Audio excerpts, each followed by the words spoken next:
काय म्हणतायत महाराज तुकोबार आहे, भक्तायसे जाणा जे देहे उदास, भक्तायसे जाणा जे देहे उदास, गेले आशा पास निवारुले, विषय तो त्यांचा झाला नारायण, विषय तो त्यांचा झाला नारायण, नावडे जनधन माता पिता. संत शिरोमणी जगद्गुरु तुकोबाराय या अभंगामधून भगवंताला प्रिय असणाऱ्या भक्तांची लक्षणं सांगतात. भक्तांची लक्षणं सांगणारे सांगून गेले, तर ऐकणारे नीट ऐकलं पाहिजे. भक्तांची लक्षणं ऐकण्यामध्ये आम्हाला काय फायदा आहे? म्हणे होईल लाभ, ब्रह्मानंदा निगती कुंभ, प्रसन्न होणे पद्मनाभ, शीतल करेल सर्वार्थे. तुमचं आमचं जीवन, या जीवनामध्ये जी दगदता आहे ते जीवन शांत होईल. कशाने? भक्तांची लक्षणं नीट ऐकली पाहिजे. म्हणून भक्तांची लक्षणं ऐकल्यानंतर, तयाच्या चिंतने ऐकल्यानंतर, त्यांचं चिंतन केल्यानंतर तयाच्या चिंतने तरतील दोषी. दोषी का तरती? तर भक्त निर्दोष आहेत. भक्त निर्दोष असल्यामुळं त्याचं चिंतन करणारे दोषी असले तरी ते तरणार. तयाच्या चिंतने तरतील दोषी आणि जळतील राशे पातकांच्या. हा एक भाग झाला. दुसरा भाग असा आहे, भक्तांची लक्षणं आपण का ऐकावीत? तर भक्त हा देवाच्या आवडीचा विषय आहे. भक्त हा देवाच्या आवडीचा विषय आहे. देवाला भक्ता इतकं त्रिभुवनामध्ये दुसरं काही आवडत नाही. भक्तावनी देवा आवडते काही, त्रिभुवने नाही आन तुझे. बर, भक्त हा देवाच्या आवडीचा विषय आहे, एवढ्यावरच थांबता येत नाही. तर दैत्यांच्या या आवडीचा विषय भक्त आहेत, देवाच्या आवडीचा विषय भक्त आहे, त्याच्यात वाद नाही, पण दैत्यांनाही भक्त आवडतो. कारण भागवतामध्ये असं वर्णन केलेलं आहे, दैत्य ही विश्वासती तुझ पाशी. कारण महर्षी नारद हे द्वारकेमध्ये फिरत फिरत गेले, म्हणजे देवाला भक्त आवडतात ह्याच्यात नवल नाही, पण देवाच्या बापाला भक्त आवडलेले आहे, म्हणजे दैत्यांना भक्त आवडलेले, हे विशेष आहे. मग अशा भक्तांची लक्षणं आपण नीट ऐकली पाहिजे. म्हणून रावण तुझं नेऊनी एकांताशी. वसुदेव नारदांना म्हणायला लागले, रामाच्या सभेमध्ये तुझी थोरवी आहे, पण रावणाच्या सभेमध्ये गेल्यानंतर तिथंही तितकाच मान आहे. कोणाला? नारदांना, नाही का? नारद भक्त होते. पण दैत्य ही विश्वासती तुझ पाशी, रावणे तुझं नेऊनी एकांताशी, निज गुह्याशी पुसत. रावणाने महर्षी नारदांना विचारलं, माझं हित कशात आहे? नारदानी म्हणजे वसुदेवाने नारदा, माझं हित कशामध्ये आहे? तर म्हटलं, तुझं हित जे आहे ते देव आपलासा करण्यामध्ये आहे. मग देव आपलासा कशाने होईल, नाही का? म्हटले, देव आपलासा करायला एक तर विरोध भक्ती करावी लागणार, नाही तर आरोध भक्ती करावी लागणार. आरोध भक्तीने त्याची प्राप्ती होऊ शकते, विरोध भक्ती. मग काय करू? रावण म्हटला नारदांना, काय करू? तर म्हटलं, त्याची विरोध भक्ती कर. पण काय करू नये? म्हटलं, त्याची बायको सोडून ने, हे तुझं काम झालं. म्हणून रावणाचा जेवढा विश्वास महर्षी नारदांच्या वचनावर होता, तेवढा विश्वास आपला नाही. आपल्यासारखा रावण कुठंच भागला असता, नाही का? आपल्याला रावण सुद्धा म्हणणं चुकीचं आहे. म्हणून बिभीषणाने लंका मिळवली, रावणाने राम मिळवला. बरं का?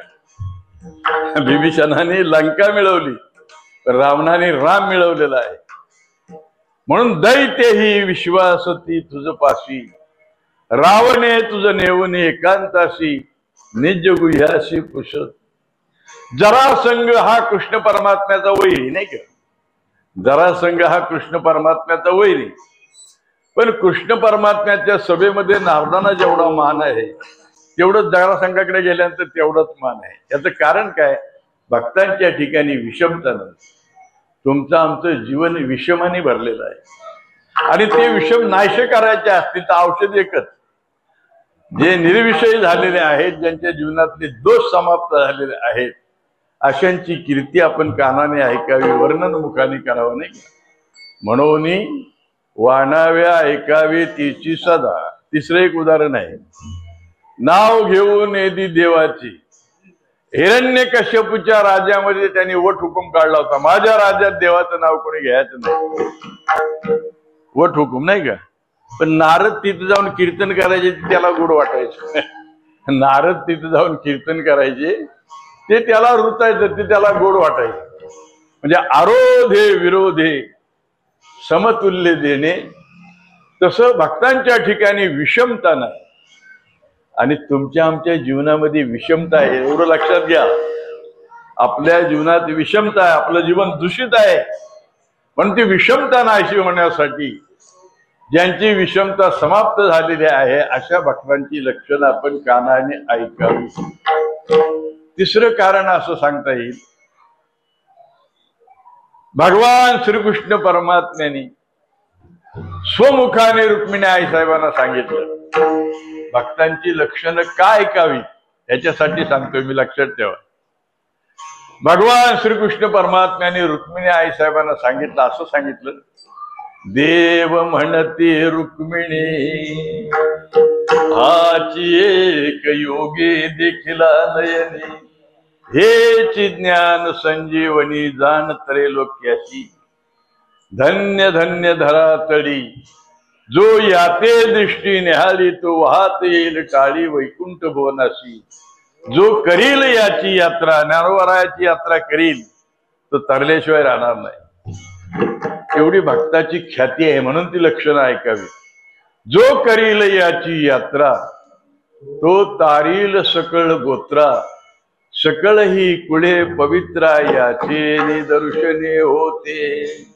अलंकापुरी हे शिवपीठ, पूर्वी येथे होते निळकंठ, ब्रह्मादिकी तपवरिष्ठ येथेची पै केली. इंद्र येऊनी भूमीशी याग संपादिले अहर्निशी, इंद्रायणी इंदोरशी आणि पंचक्रोशी यापासून येत त्रिवेणी गुप्ताशी. भैरवापासून भागीरथी वसे, पुरवटी माया दिशे हे प्रत्यक्ष जाणा पार्वती. भोवती वन्नवली वृक्ष येथे देव येऊनी होती पक्ष, याशी नित्य साक्ष असते नासते उदके. पंढरी हुनी हे सोपे, पंढरीपेक्षा सोपं आहे बरं का. पंढरी हुनी हे सोपे, जनाची हरावया पापे. कळीकाल कोपलिया कोपे, न चले अलंकापुराशी. ऐशे सांगता हरीशी, प्रेम ओसंडले रुक्मिणीशी. धन्य धन्य दयाचे कुशी, ज्ञानदेव जन्मदे. हा ज्ञानोबारायासारख्या भक्ताचा महिमा आहे. वर्णन कुणी केला? देवाने. कुणासमोर वर्णन केला? रुक्मिणी साहेबांसमोर. असा भक्ताचा महिमा आहे. म्हणून भक्ताची लक्षणं तुम्ही आम्ही ऐकावीत, ऐकल्याने उद्धार होईल. ज्ञानोबारायांना ज्या वेळेला समाधी दिली त्यावेळेला भगवान प्रसन्न झाले आणि ज्ञानोबारायांना सांगितलं काहीतरी मागून घ्या. त्यावेळेला ज्ञानोबारायांनी काय मागितलं माहितीये? हे अलंकापुराशी स्थापावे कोटी तीर्थाशी. जो जो येईल स्नानाशी, तया वैकुंठाशी आणावी. ऐशा ऐकोनी श्रीहरी म्हणे धन्य धन्य तुमचे वैखरी. आणि जगदुद्वार केला संसारी. 22 वर्ष असता 22व्या वर्षात हे मागणं जगासाठी यांनी मागितलं. त्या भक्तांची ख्याती आहे नाही का. 22व्या वर्षामध्ये जगासाठी ज्ञानोबारायांनी काय मागितलं हे भक्तांची ख्याती आहे. किंवा तुम्हा आम्हाला हा संसार प्राप्त झालेला आहे नाही का. संसार स्वस्थ आहे का अस्वस्थ आहे? संसार स्वस्थ आहे का अस्वस्थ आहे? अस्वस्थ आहे. संसार अस्थिर आहे. मग अस्थिर असणारा संसार, अस्वस्थ असणारा संसार ज्याच्या द्वारामध्ये स्वस्थ होतो, सुखाचा होतो, सोन्याचा होतो, त्या भक्ताचा महिमा काय वर्णन करावा नाही का. सुवर्णाचा आश्वस्त द्वारी स्थापवण्या आश्वस्त. सुवर्णाचा पिंपळ, दयाचे द्वारी सोन्याचा पिंपळ म्हणजे हा आश्वस्त असणारा संसार ज्याला शरण गेल्यानंतर, त्याच्या द्वारात गेल्यानंतर सुखाचा होतो नाही. मग असं महात्म्य ज्या भक्तांचं आहे त्यांची लक्षणं नुसती आपण ऐकली तरी बस ना. ती लक्षणं आपल्यामध्ये येण्याचं लांबच राहिलं. पण अशा भक्तांची लक्षणं ऐकली तरी आपला उद्धार होईल. दयाचे द्वारी सोन्याचा पिंपळ आणि अंगे आईशे बळ रेडा बोले. करील ते काय लोहे महाराज, परे पाहे बीज शुद्धांगे. दयाने घातली मुक्तीची गवाज. काही ठिकाणी अन्नदान केलं जातं नाही का. अन्नदान केलं जातं तिथं कुणी यायचं, कुणी जेवून जायचं. तसं 4 मुक्ती आहेत ना, त्या मुक्तीने आळंदीमध्ये यायचं, मुक्त होऊन जायचं. दयाने घातली मुक्तीची गवादी आणि मिळविली मांदी वैष्णवांची. हा अघटित महिमा भक्तांचा आहे. म्हणून भक्तांची लक्षणं तुम्ही आम्ही ऐकावी. आणि ऐकल्याने काय काय मिळालं? तुमच्या आमच्याकडून जी वस्तू हरवलेली आहे नाही का, आपल्या सर्वांकडनं एक वस्तू हरवलेली आहे. कुठल्या मार्गाने गेल्यानंतर ही वस्तू मिळेल? कुठल्याही मार्गाने जा, जपाने जा, तपाने जा, कशाने जा, कुठल्याही मार्गाने जा, ती वस्तू तुम्हाला मिळू शकत नाही. पण अशा भक्तांची लक्षणं तुम्ही कानाने ऐकली, अशा भक्तांची कीर्ती ऐकली तर हरपले आपण पे पाहावे. हरवलेली वस्तू तुम्हाला मिळू शकते. हा भक्ताचा महिमा आहे. हरपले आपण पे पाहावे, ते संता ते बाता घुसावे म्हणून वाणावे नाही का. वर्णन करावं, कानाने ऐकावं अशा भक्तांची कीर्ती. म्हणून या भक्तांची कीर्ती आपण ऐकल्यानंतर, गायल्यानंतर पुण्यवंत व्हावे. घेता सज्जनाची नावे. नेघे माझी वाचा तुटी आणि महालाभ फुकासाठी असो. म्हणून आजच्या अभंगामधून भक्तांची लक्षणं तुकोबाराय सांगतात. भक्त कुणाला म्हणावं? भक्त ऐसे जाणा जे देही उदास, गेले आशा पास निवारोनी, त्यांनाच भक्त म्हणायचं. विषय तो त्यांचा झाला नारायण. आपल्या चित्ताचे विषय अनेक आहेत, पण ज्यांच्या चित्ताचा विषय एक झाला ते भक्त आहेत. विषय तो त्यांचा झाला नारायण, नावळे जनधन माता पिता. म्हणून अशा भक्तांचा सांभाळ करण्यासाठी परमात्मा मागे पुढे उभा राहून त्यांचा सांभाळ करतो, नाही का? निर्वाणे गोविंद असे मागे पुढे, आणि काहीच साकडे पडून दे. विषय तो त्यांचा झाला नारायण, नावडे जनधन माता पिता. शेवटच्या चरणातून म्हणतात तुका म्हणे देव साय झाल्यावरी, आणि असांगते करी सर्व सांग. अशा भक्तांना परमात्मा साह्य होतो, आणि साह्य होऊन त्यांच्या जीवनामध्ये काही त्रुटी असली तर परमात्मा स्वतः काढतो, नाही. तुका म्हणे देव साह्य झाल्यावरी, असांगती करी सर्व सांग. विषय तो त्यांचा झाला नारायण, नावडे जनधन माता पिता.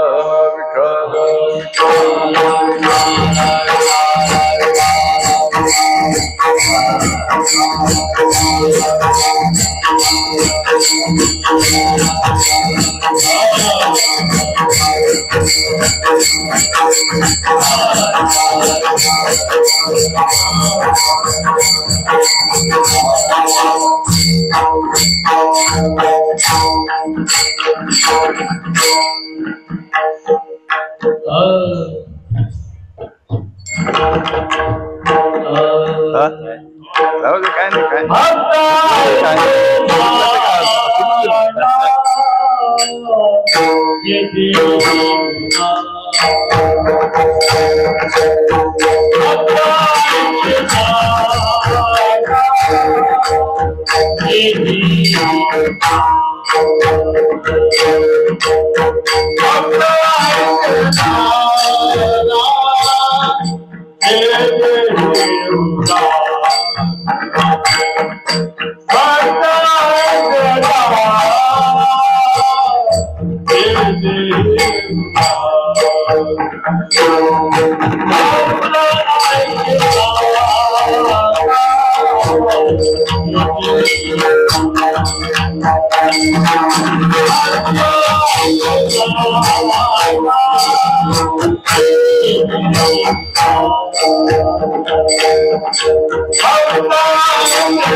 Oh,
उदास गेले आशापासून निवारून विषय तो त्यांचा झाला नारायण नावडी जनधन माता पिता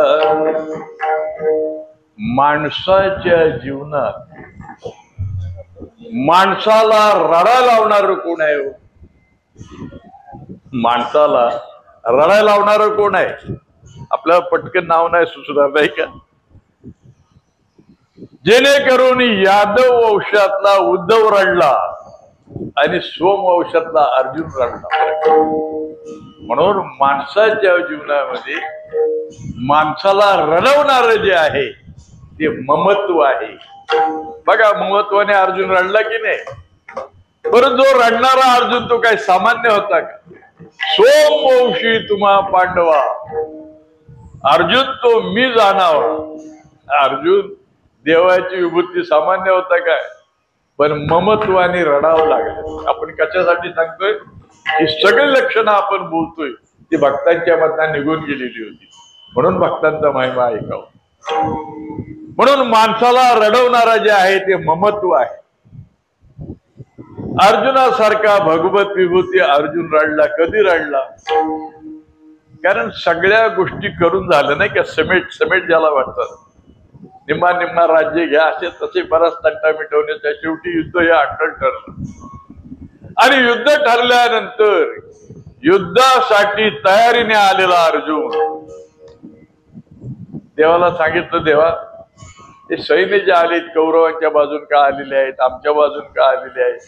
त्या दोन सैन्याच्या मध्ये माझा रथ देऊन उभा करा. कशासाठी मी असं म्हणतोय, तिथं आलेले आहेत सगळे, पण युद्ध कुणाजवळ करायचं हे मला बघायचं आहे. देखा अर्जुन इतुके बोलिला, तो श्रीकृष्णे रथू पेलिला, आणि दोन्ही सैन्य माझी केला उभा तिने. त्याच्या म्हणण्याप्रमाणे दोन सैन्याच्या मध्ये नेऊन रथ उभा केल्यानंतर अर्जुनाने असं पाहिल्यानंतर त्याला काय दिसलं? भीष्म द्रोण प्रमुखता सर्वेषां च महेक्षिता, उवाच पार्थ पश्यन्तान् समवेतान् कुरूनिति, तत्र पश्यन्सितान् पार्थ पितॄन् पितामहान्, आचार्यान् मातुला भ्रातॄन् पुत्रान् पौत्रान् सखेस्तथा, स्वसुरान् सुहृदचैव सेनयोरुभयोरपि, तान् समीक्षे सन संशये सर्वान् बंधून् अवस्थिता, तव तेथ पार्थ सकल पितृ पितामह केवळ, गुरुबंधू मातुल देखता झाला, दया उपकार होते केले की आपण जे रक्षिले, हे असे वडील दाखवले आधी करून आईची गोत्रची दुही झाली, उदित झाले असती कली, हे अर्जुने ते वेळी अवलोकिली. बरं का, पाय झालं काय माहितीये? देत मनी गजबज झाली आणि अपैसे कृपा, ममत्व निर्माण झालं, कृपा निर्माण झाली, अपैसे कृपा आली. देणे त्याची वीरवृत्ती जी होती तिचा एक प्रकारे अपमान झालेला आहे. देत मनी गजबज झाली आणि अपैशी कृपा उपजली, तेने अपमाने निघाली वीरवृत्ती. अर्जुन वीरवृत्तीचा असणार, पण असं स्नेह निर्माण झाल्याबरोबर त्याच्या वृत्तीचा अपमान झाला.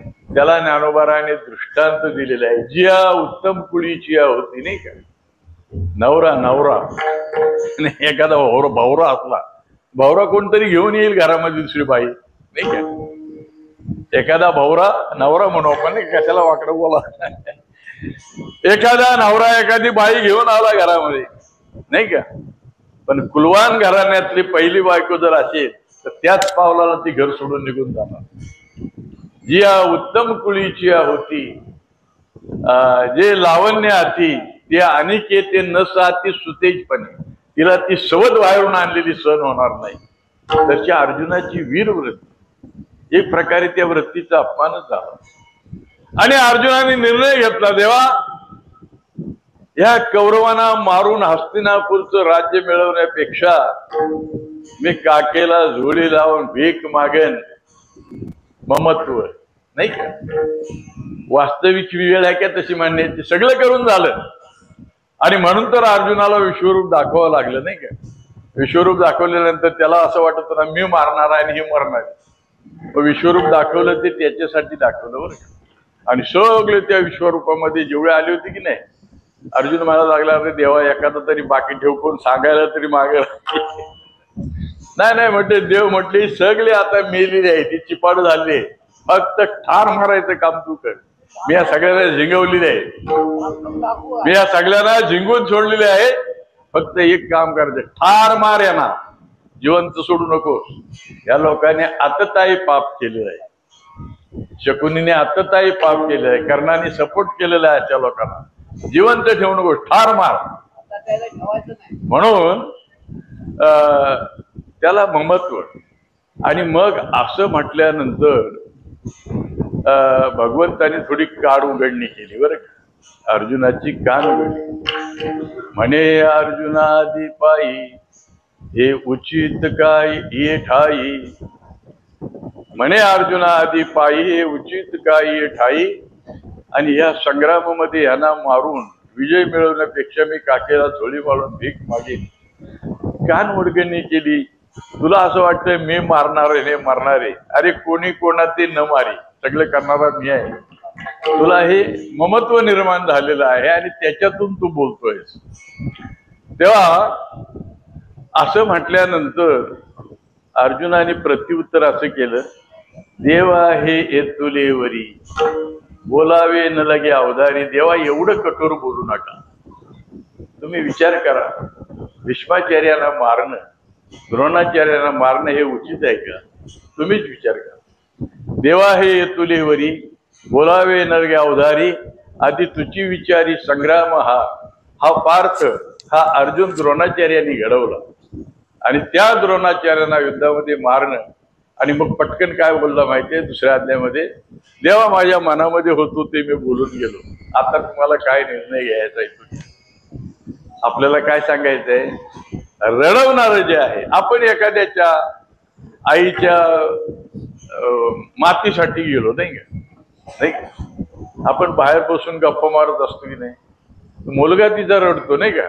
कारण का त्या मुलाचं आईवर ममत्व आहे.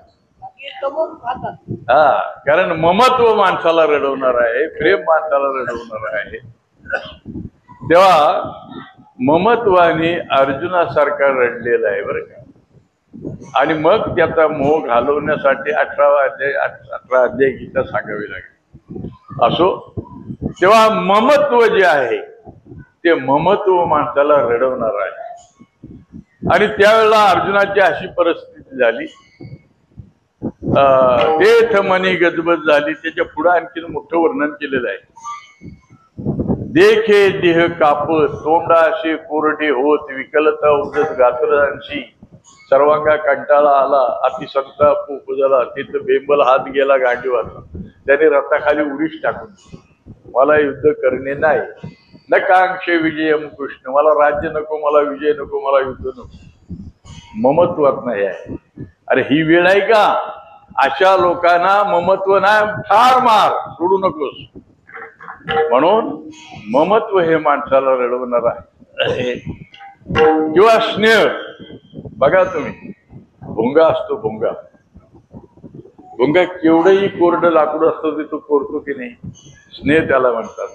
स्नेह एक माणसाला रडवणार आहे. अर्जुन स्नेहाने रडला, ममत्वाने रडलेला आहे, स्नेहाने रडलेला आहे. त्याचं वर्णन तुकोबारायांनी केलेलं आहे. विठ्ठल विठ्ठल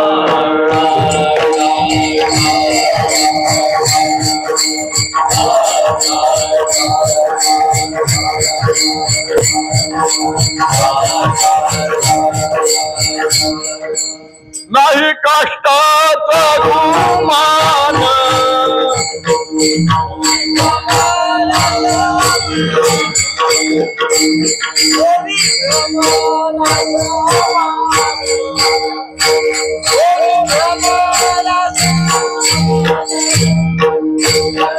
नाही काष्टाचा गुमान ओवी भ्रमरी सुपना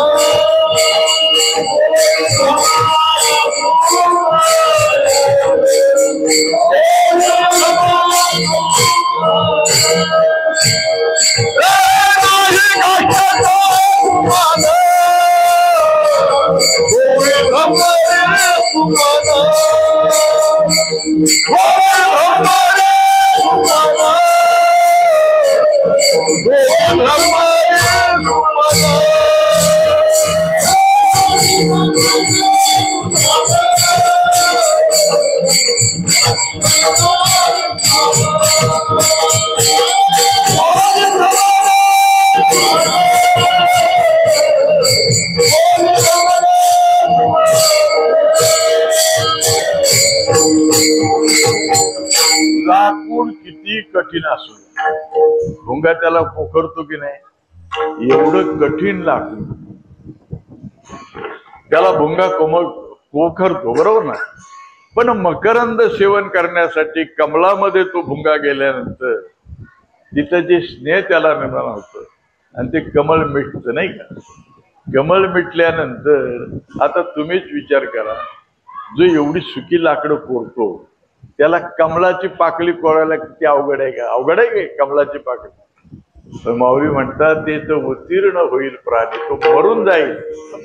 ते कमल जैसा भ्रमर भेदी कोडी मला तैसे काष्ट कोरडी बरी कलिके माझी सापडे कोवळी ते तर उत्तीर्ण होईल प्राणी. बरी ते कमळ दळ चिरो नेणे तैसे कठीण कोवळेपणे स्नेह देखा हे आदि पुरुषाची माया ब्रह्मया ही नयेची आया म्हणून बोलविला ऐके राया संजय म्हणे. म्हणजे स्नेह माणसाला रडवणार आहे. ममत्व माणसाला रडवणार आहे. मग स्नेह ममत्व हे भक्तांच्या ठिकाणी शिल्लकच राहिलं नव्हतं. भक्तांची कीर्ती काय कायची आहे, कारण असं जे रडवणारं स्नेह आहे, ममत्व आहे, ते भक्तांच्या ठिकाणी शिल्लकच राहिलं. दैन्य दुःखे आम्हा नयते दैन्य दुःखे आम्हा नयते दहन हे होले होते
म्हणून अनेक तऱ्हेची दैन्य आहे, दुःख आहे, हे तुमच्या आमच्या ठिकाणी आहे.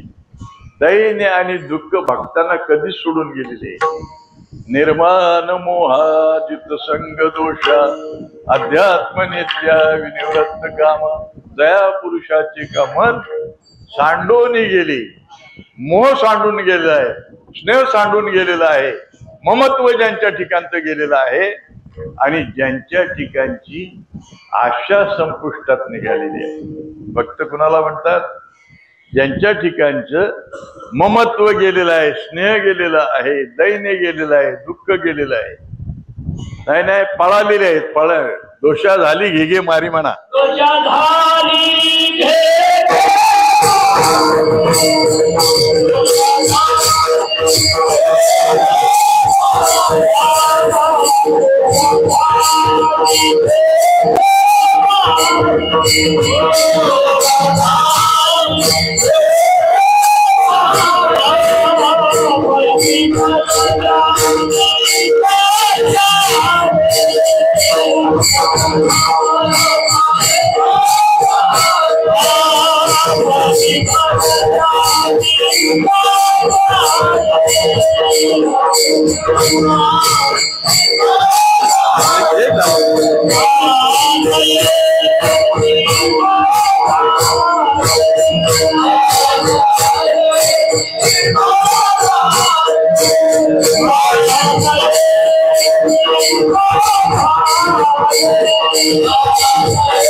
ममत्व ज्यांना सोडून गेलेलं आहे, स्नेह ज्यांना सोडून गेलेला आहे, आशा ज्यांना सोडून गेलेली आहे, आशा साधी आहे का? आशा हे माणसाच्या धंबाव जरा विठाला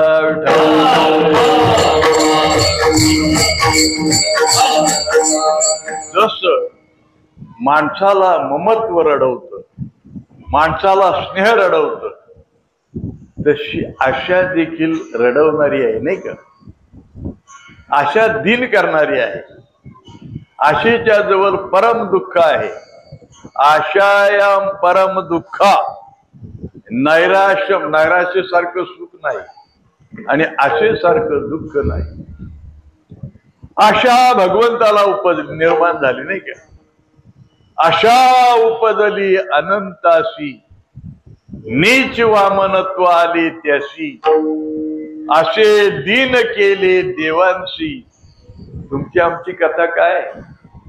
आशेने तुम्ही आम्ही खाली येऊ याच्यात नवल नाही, पण देव किती खाली आला. भगवंताला आशा निर्माण झाली. बळीराजाचं तप वाढलेलं होतं. इंद्राच्या सांगण्यावरून देव आले बळीराजाकडे दान मागण्यासाठी.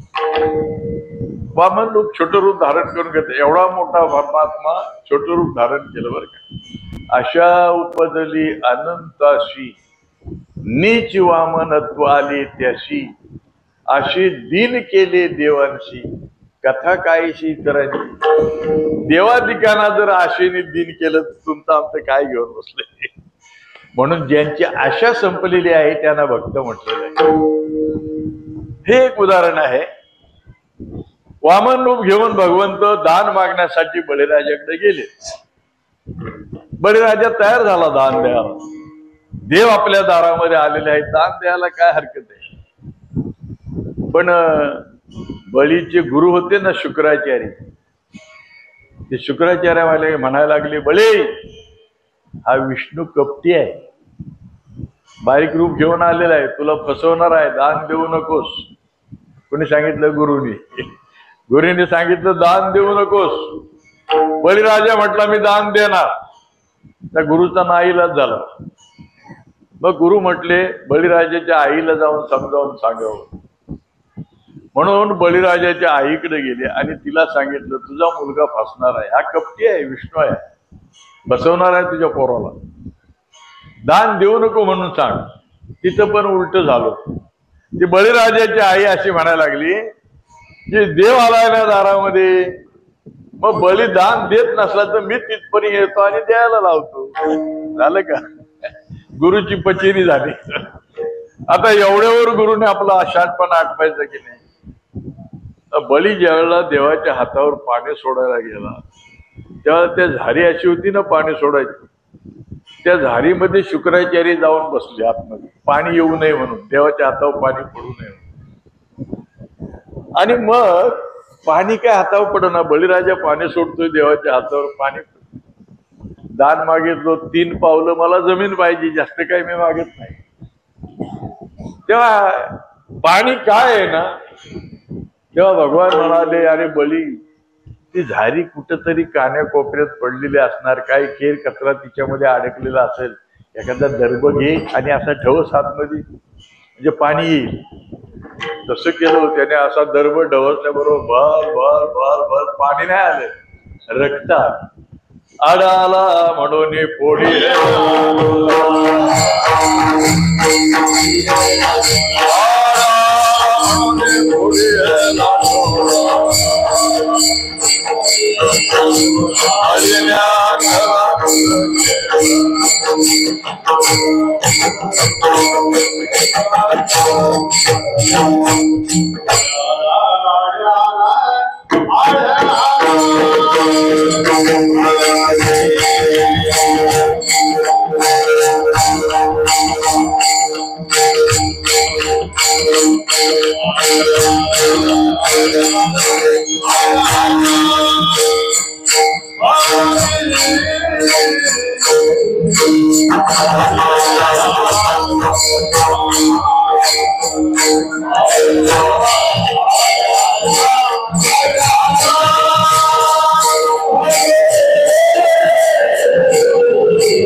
बळीने आणलेला गुरु केला म्हटलं तरी चालेल, किंवा शुक्र म्हटलं, दोन्ही पाठ आहेत बरं.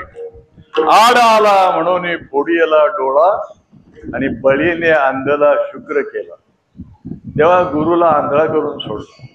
देव अंतरत असेल तर गुरुचं वचन सुद्धा त्यावेळेला मानू नये. न मानावे तैसे गुरुचे वचन, जेणे नारायण अंतर येतो, नाही का. आणि अशी घटना घडलेली आहे ना, उदाहरणं आहेत ना. विभीषण हे बंधू, विभीषण आणि मोठ्या भावाचं वचन प्रमाण मानावं शास्त्र सांगते, पण देव अंतरत असेल तर शास्त्र प्रमाण नाही. आईचं वचन पाळावं असं शास्त्र सांगते, भारताने कुठं पाळलं. प्रल्हादी जनक, विभीषणे बंधू आणि राजमाता निंदू भरती केली. तेव्हा पाणी हातावर देवाच्या पडल्यानंतर 2 पावलामध्ये सगळी जमीन आटवली होती. 2 पावलामध्ये सगळे तिन्ही लोक आटवून सोडले. एक पाऊल जमीन तीन पावलं भूमी मागितली होती ना दान. अरे बलिराजा एक पाऊल ठेवू कुठं? बलिराजा म्हटलं माझ्या डोक्यावर ठेवा. करुणी कहार तो पाताळी घातला. बलिराजाच्या मस्तकावर पाय ठेवला, त्याला पाताळात घातला. पण असं आहे, देव तिथं फसले बरं का. कारण पैलवान असतात ना, पैलवान चॅम्पियन असतात ना, त्यांच्या काहीच्या त्यांनाच ठाऊक असतात नाही का. हा, आपल्या इंडियामध्ये एक चॅम्पियन होऊन गेला की नाही. आता त्याचं नाव आपण घेण्यापेक्षा रामायणातला मारुती दारासिंग नाही का, रामायणातला मारुती म्हटल्यानंतर तुम्हाला जरा बरं वाटेल नाही का. म्हणजे कधीच हारला नाही नाही का, कधीच हारलेला नाही. आपल्या इंडियातला तो चॅम्पियन कधीच हारलेला नाही. आणि त्याच्या काहीच्या बंद केल्या होत्या, नाहीतर तो हातपाय मोडूनच ठेवायचा दुसऱ्या पैलवानात असं होत. तेव्हा आता भगवान प्रसन्न झाले. अरे मला 3 पावलं जमीन पोचली, आता बळी तुला काय हवाय ते माग. त्याने मागितलं, कैचीमध्ये अडकवून ठेवला देवाला. आता दृष्टी पुढे ऐसाचे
असं म्हटल्या बरोबर देवाला पाताळामध्ये अडकवूनच ठेवला बरेला ना, इथं हलायचं नाही.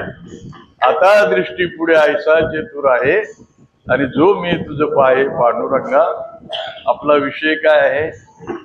माणसाला संसारामध्ये रडवणार ममत्व आहे, स्नेह आहे आणि आशा दुःख देणारे आहे. दुसरे एक उदाहरण आशेच्या बाबतीमध्ये आहे. रावणाचा मामा मारीच नाही का, तो मायावी होता. रावणाने सांगितलं हरणाचं रूप घे आणि सीताच्या पंचवटीमध्ये, नाशिक पंचवटीमध्ये आहे पर्णकुंटीमध्ये तिथं जायचं. त्याला नाही म्हणायचं होतं, मारीचाला नाही म्हणायचं होतं. पण त्यांनी विचार केला, नाही म्हटलं तर आपल्याला हा मारणार. आपण हरणाचं रूप घेत नाही असं म्हटलो तर हा रावण आपल्याला मारणार. मग ह्याच्या हातून मारण्यापेक्षा तिकडं हरणाचं रूप घेऊन गेलो तो मरावच लागणार आहे. मग तिथलं मरण त्यांनी पत्करलं आणि हरणाचं रूप घेतलं. आणि सोनेरी हरण त्या पर्णकुटीजवळ गेल्यानंतर सीतेने पाहिलं. सीतेला आशा निर्माण झाली. नाडी येल्या आशा मृग कांती सोने,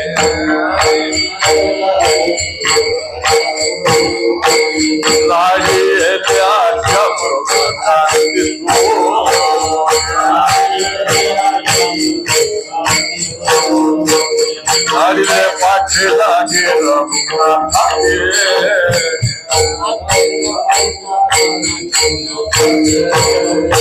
झाडीले पाठीला गेला गुणाते,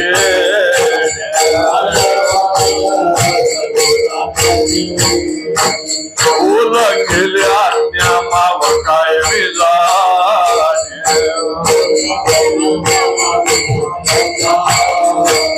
ओलं गेल्या त्या माव काय विला,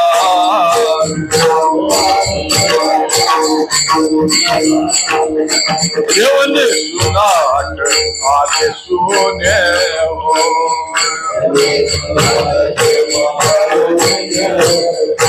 देवने सुनाट आले सोने हो,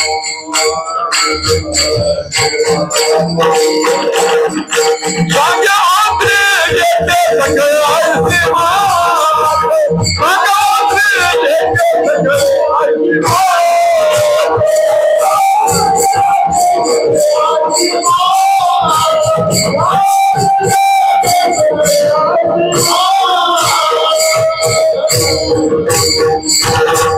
आणि ते सोनेरी हरण सीतेने पाहिल्यानंतर सीतेला इच्छा झाली या हरणाच्या चामड्याची चूळ आपल्या अंगामध्ये असावी. आणि सीता ही केवळ पत्नी नव्हती. भावार्थ रामायणामध्ये असं वर्णन आलेलं आहे, सीता ही भक्त होती आणि भक्ताची आज्ञा देवाला प्रमाण आहे. भक्त आज्ञा माने मोठी, स्वान सुकर होय जगजीठी. तेव्हा बायकोचं वचन म्हणून नाही, पण सीता भक्त होती. आता राम प्रभूंना समजलं हे मोठा अनर्थ आहे, तर आता काय करावं. म्हणून नाडी येले आशा मृगकांती सोने. आशा ही नाडणारी आहे, आशा या परम दुःख, आशा दुःख देणारी आहे. आशा निर्माण झाल्यानंतर राम प्रभू त्या हरणाच्या मागे गेले. पण जात असताना काय होणार, आता देवाला काय सांगावं लागतं काय होणार हे राम प्रभूंना माहिती होतं. पण लक्ष्मणाला आज्ञा केली, तू फक्त ही जागा सोडायची नाही, तू फक्त ही जागा सोडायची नाही.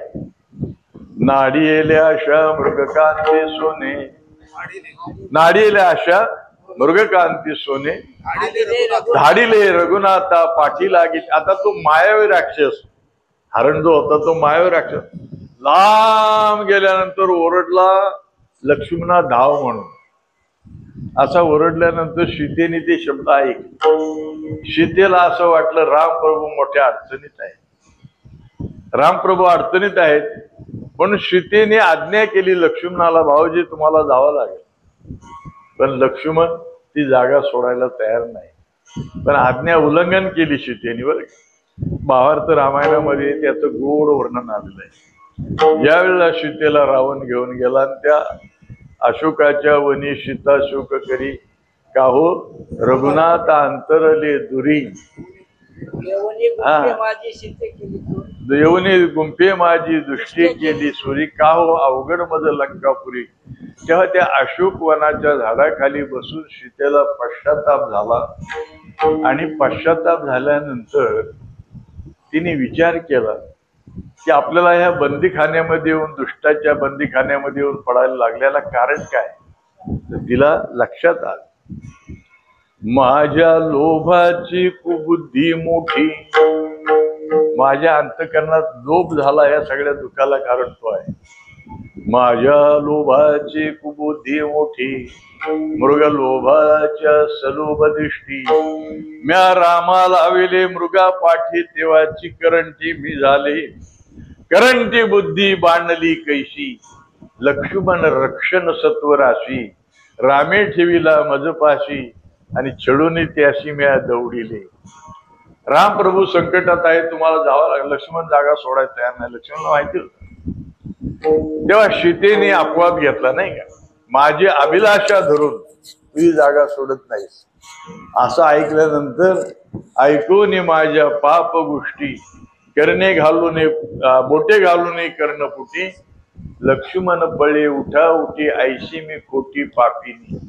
म्हणजे तिला पश्चाताप झाल्यानंतर या सगळ्या दुःखाला कारण आपला लोभ आहे. आणि लक्ष्मणानं माने अल्पछळाशी, माझी पाप बुद्धी कैशी, एकला राहतोशी मजपाशी, रामप्रियशी भोगावया. असं म्हटल्यानंतर लक्ष्मणाने जागा सोडली. पण जाता जाता धनुष्याची अशी रेस मारली, या रेषेचं उल्लंघन करू नका. आता असं सांगून लक्ष्मण गेल्यानंतर जटारी बुवा आला लगेच. रावण आला जटारी बुवा भिक्षा मागण्यासाठी. त्यांनी बघितलं, आमच्या विडेकर दादांची त्यांनी बघितलं ना खाली, ते म्हटलं हे सप्त पाताळ भेदून रेषा गेलेली आहे, आपलं काही खरं नाही, आपण ही उल्लंघन करू शकत नाही. रावण म्हटलं. मग सीतेला सांगितलं, तूच मला भिक्षा आणून दे. उल्लंघिली आज्ञा माव काय मी जाणे. आज्ञा उल्लंघन केली ना सीतेने, आणि त्यावेळेला हे दुःख भोगावं लागलं. आपल्याला काय सांगायचं आहे, माणसाला ममत्व जसं रडवतं, स्नेह जसं रडवतं, तशी आशेने सुद्धा रडावं लागलेलं आहे बरं का. अशी 2-3 उदाहरणं. मला वाटतं जडभरत राज्याचं सुद्धा असं उदाहरण आहे. ममत्व निर्माण झालं नाही का. 18 भार वनस्पती, राज्य, कुल, स्त्रिया सगळं अनुकूल, भारताला सगळं राज्य अनुकूल, काही कमतरता नाही.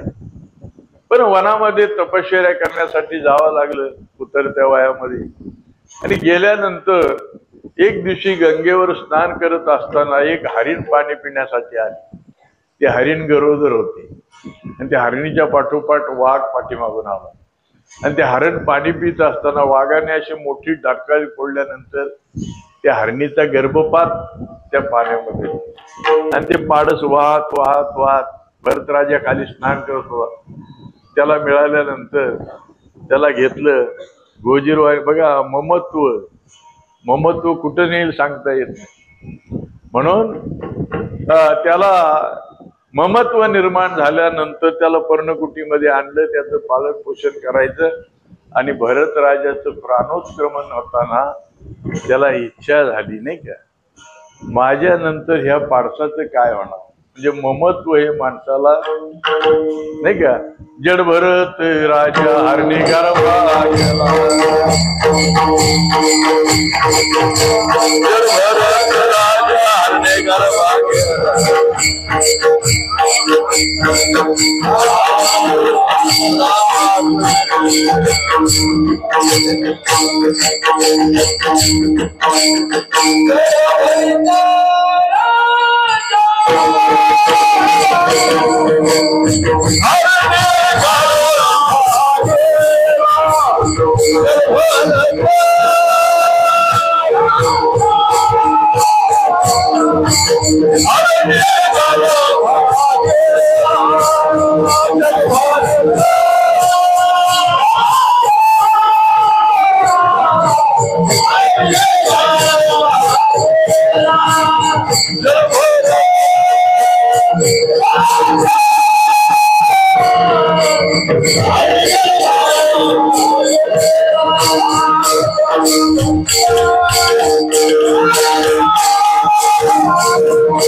भरत करिता अनुष्ठान अंती लागली मृगाचे ध्यान.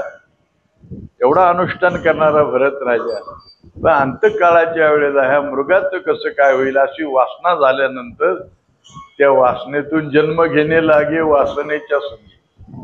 त्या हरणाचा आणखीन जन्म त्याला घ्यावा लागला. म्हणून आशा ही दुःख देणारी आहे. अशी बरीच उदाहरणं आहे.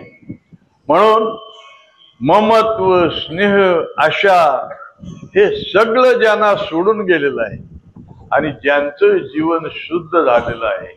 कशाप्रमाणे 100 नंबरी सोनं असतं की नाही. 100 नंबरी सोनं म्हणजे प्युअर सोनं. पण त्याच्यामध्ये इतर धातू मिसळल्यानंतर त्याला किडाल म्हणतात नाही का. त्याला किडाल ते अग्नीत टाकावं लागतं आणि अग्नीत टाकून ते जळून गेल्यानंतर मग उरतं ते सोनं नाही का. तसा जीव हा वास्तविक देवाचा अंश आहे, ईश्वराचा अंश आहे. तुम्ही आम्ही 100 नंबरे आपण होतो पण किडाल मिसळलं. कुठलं किडाल माहितीये का. ममत्व अहम अहम अहम. एका ठिकाणी असं वर्णन आलेलं आहे. अहम जर निघून गेला ना तर प्युअर सोनं मागे राहणार आहे नाही का. अहम हे तुमच्या आमच्यामध्ये मिसळलेलं आहे. करता करविता मी आहे या देहात ते म्हणे मी नाही का. हा अहम मिसळलेला आहे. ओव्या आहेत तसे बरं का. विठ्ठल विठ्ठल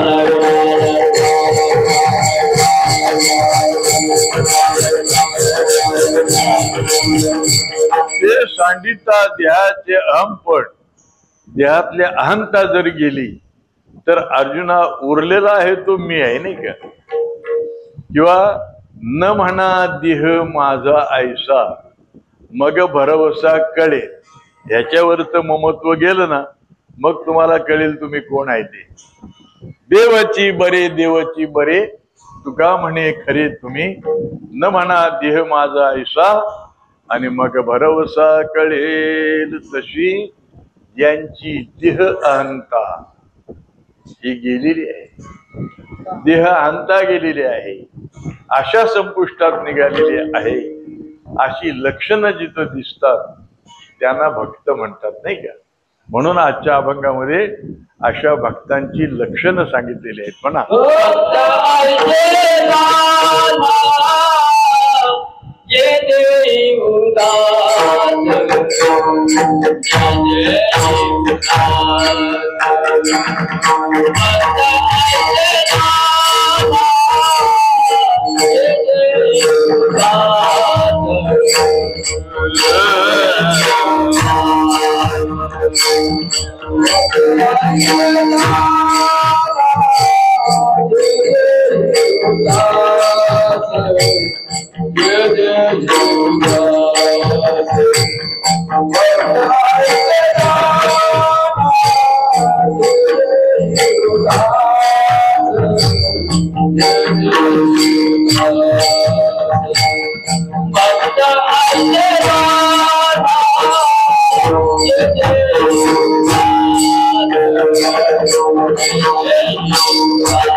भक्ताईशी जाणाजी देही उदास गेले आशा पास निवारोनी विषय तो त्यांचा झाला नारायण एक विषय तो सकळांचा हरी त्याच्या आवडीने इतर आवडी तरी अंध बहिर हे प्रेत लोकाचारी त्याचे कीर्ती गायले पुराणांतरी हो म्हणून विषय तो त्यांचा झाला नारायण नावडे जनधन माता पिता दृश्यमान पसाऱ्यातलं ज्यांना काहीच आवडलेलं नाही, नाही का, ज्यांना काहीच आवडलेलं नाही अशी जे आहेत ते आहेत भक्त. आणि भक्ताची लक्षणं ठसावी लागतात, नाही का. ठसावया बहु लागती सायास. आपल्याला भक्त म्हणवून घेता येईल, संत म्हणवून घेता येईल, पण ती लक्षणं ठसावणं फार गरजेचं आहे. ठसावणं फार महत्वाचं आहे. ठसावलं पाहिजे. ठसावणं सायास लागत मोठे कष्ट आहेत. ठसावया बहु लागती सायास नाही संतपण मिळतय हाटी हिंडता कपाटी राणीवनी, नाही का. संतपण भक्तपणे भक्तपण स्वान मोहेरे बाई आणि भक्ताचे पाऊल देवाचे हृदय. भक्त तोची देव भक्त तोची देव जाणती हा भाव अनुभवी. भक्ताईशी जाणा ये देही उदास गेले आशा पास निवारोनी. मोठं वर्णन आहे. तरी जो या देहावरी भक्त कोण, तरी जो या देहावरी उदास आयशिया परी उखिता जैसा बिडारी बैसला आहे. एखादा प्रवासी माणूस जाताना ह्या मंदिरामध्ये उतरला तर त्याला काय अशक्ती निर्माण होत नाही. सकाळी आपल्याला जायचं आहे, काय यातलं आपलं काहीच नाही. म्हणून तो या देहावरी उदास ऐशिया परी उचिता जैसा बिळारी बैसला आहे का वृक्षाची सावली वाटे जाता मिनली घरावरी ते तुली असतानाही. भक्त आपल्या प्रपंचावर संसारावर घरादारावर उदास असतात. घरावरी ते तुम्ही प्रवास करताना एखाद्या झाडाखाली सावलीला थांबले ते काय तुम्हाला अशक्ती निर्माण होते काय? विश्रांती घेतल्यानंतर आपण सावलीला सोडून जातो नाही का? किंवा सावली सरीशीच असे. सावली ही माणसाच्या बरोबर असते की नाही, सारखी बरोबर असते. पण असा कुणाला अभिमान वाटतो का हो? माझी सावली मला सोडून एक क्षणभर राहत नाही, असा कुणाला अभिमान वाटतो का? कुणालाच नाही वाटत. किंवा ती सावली तुम्ही वाटेने जाताना एखाद्या विष्टेवरून गेली नाही का, बेडेकर दादा सांगायचे, एखाद्या विष्टेवरून गेली किंवा कुंपणाच्या काठेवरून गेली तर घरी गेल्यानंतर नाव्याला बोलवा, त्या सावलीचे काठी काढा नाही का, तिला आंघोळ घाला, असं काय आहे? सावली सरीशीच असे परी असे हे नेणीचे जैसे आणि स्त्रियेचे तैसे लोलुप्य नाही. लौलुप्य ज्यांच्या ठिकाणचं नष्ट झालेलं आहे म्हणून साधकाची दशा उदास असावी म्हटलं नाही का. लवलुप्यता बहु म्हणजे लवलुप्यता हे दुःख देणार आहे. म्हणजे हे सगळे दोष ज्यांच्यामधून निघून गेले आहेत, भक्ताय श्रीजाना जे देह उदास गेले आशापास निवारोनी विषय तो त्यांचा झाला नारायण. नावडे जनधन माता पिता जय ढोबा.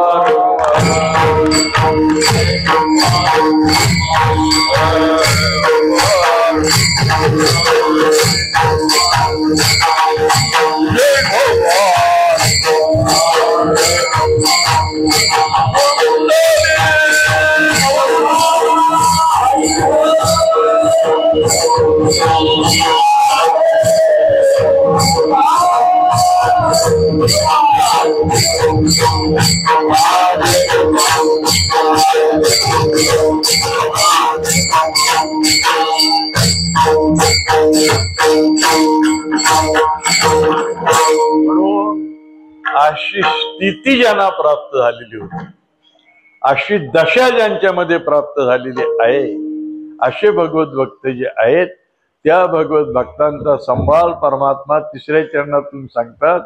मागे पुढे उभा राहे संभाळीत आलिया आघात निवाराया म्हणतात. म्हणून तिसऱ्या चरणामधून परिहार देतात. निर्वाणी गोविंद असे मागे पुढे नाही का. अर्जुनाला देव 8व्या अध्यायामध्ये मला वाटतं 8व्या अध्यायातच वर्णन आहे. अर्जुना त्याने मला हाक मारायची आणि मग मी धावत जायचं, याला काय अर्थ आहे? ते ऋणैव पण देखो ने अंगी मी आपुलिया उत्तीर्णत्वा लागे. भक्ताची या तनु त्यागी. देह भक्त हे देह ठेवत असताना त्यांच्या कुठलंही दुःख त्यांच्या वाट्याला येऊ नये म्हणून मी तिथं हजर राहतो. देववैकल्याचा वारा जने लागेल या सुकुमारा. म्हणून आत्मबोधाची या पांजिरा सुयेतया ते. म्हणून मागे पुढे उभा राहे संभाळीत निर्वाणी गोविंद असे मागे पुढे. काहीच साकडे पडो निधी विषय तो त्यांचा झाला नारायण. नावडे जनधन माता पिता ज्ञानवा.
भक्तांचा महिमा ज्या ज्या वेळेला तुकोबाराय करतात त्यावेळेला त्यांच्या दृष्टीसमोर कोण असावं? ज्ञानोबा आहे नाही का. कारण भक्ताचा महिमा भक्तच जाणत, भक्ताचा यथार्थ महिमा भक्तच वर्णन करू शकतात, कोणतरी करू शकत नाही.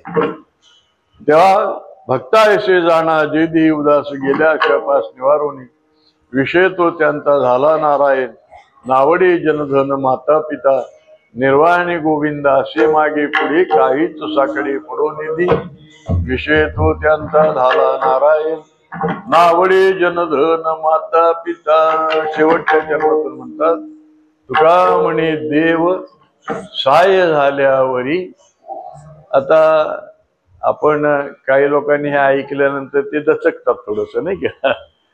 कारण या अभंगाला प्रत्येक ठिकाणी कुठल्याही मालिकेमध्ये तुका म्हणे सत्य कर्मा व्हावे साये हे चरण आहे. परंतु आपल्याकडे एक त्याच्या पाठीमागे एक घटना घडलेली आहे.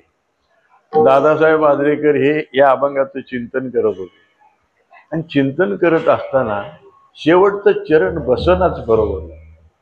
शेवटचं चरण अर्थाला जुळतच नाही. तुका म्हणे सत्य कर्मा व्हावे साहेब जुळतच नाही अर्थाला.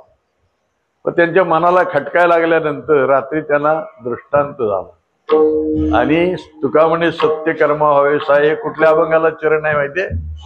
नारडे तरी काय नुजेडे कोंबडी. एका माणसाचा कोंबडा होता घरी. तो 4 वाजता बरोबर भांग द्यायचा. 4 वाजता कोंबडा बरोबर लोक जागे व्हायचे.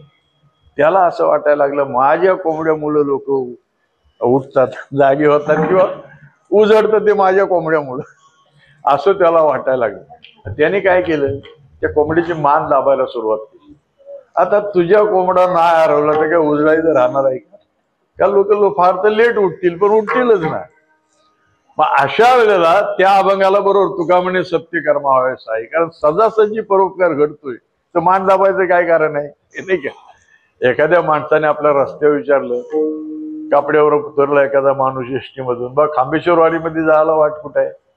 तो जर म्हटला मी काय इथं त्याच्यासाठी उभा राहिलो काय, वाट द्यावी त्याच्या पुण्य नाही पार. म्हणजे सदासजी परोपकार घडत असेल. नारडे तरी काय नुजेडे कोंबडी या अभंगाला तुका म्हणे सत्य कर्म व्हावे साई हे चरण पेट बसतं. आणि त्याचं चरण आहे ना ते तिथं बसतच नाही. तुका म्हणे देव साय झाल्यावर तिच्या अर्थाला जुळतच नाही. ते इथं अर्थाला बरोबर जुळतं. आणि नुसतं बरोबर नाही, प्रत्यक्ष तुकोबरायाने दृष्टांत देऊन सांगितलं हे असं असं झालेलं आहे, हस्तलिखित दोष आहे, हा अभंग आहे, त्याला ते चरण आहे, त्याचं ह्याला आहे, असा प्रत्यक्ष दृष्टांत म्हणून आपल्या परंपरेमध्ये ते प्रमाण मानलं जातं. विठ्ठल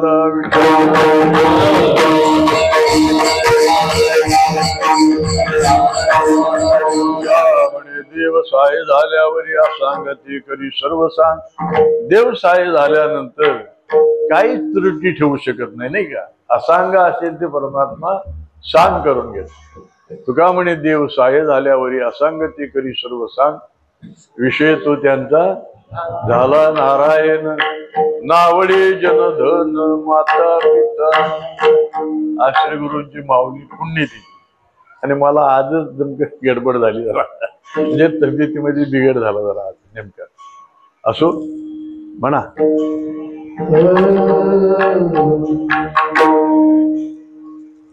तुका म्हणे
काय ते पकवाई माईक लावून ठेवते, केवढा आवाज, काय बोललेलं काय समजतं का?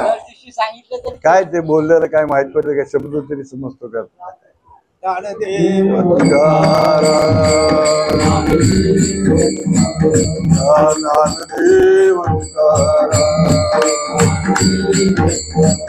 धन्याज दिन धरू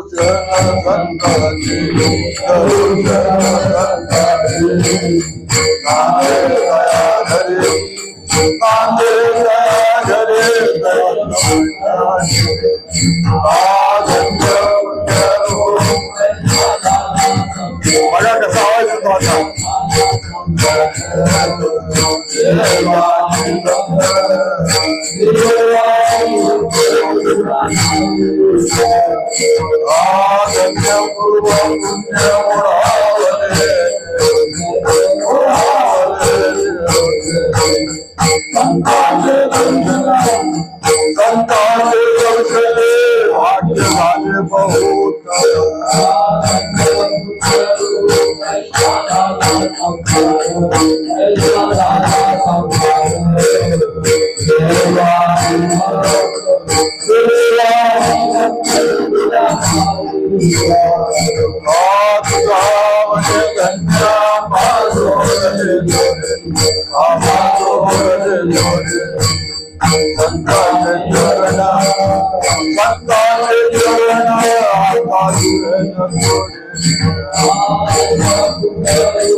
शोकपडती मागत्वाकडे आनंदाची फळी सेवादान जन्म जन्मांतरी तुझा चंकेला करू विठ्ठला दास ठेवी तुझा भावाडे उने दवा परिचिता करावानंता नाश जाता तुका म्हणे आम्ही जी जी इच्छा धरू ते ते कल्पतरू पुरवावे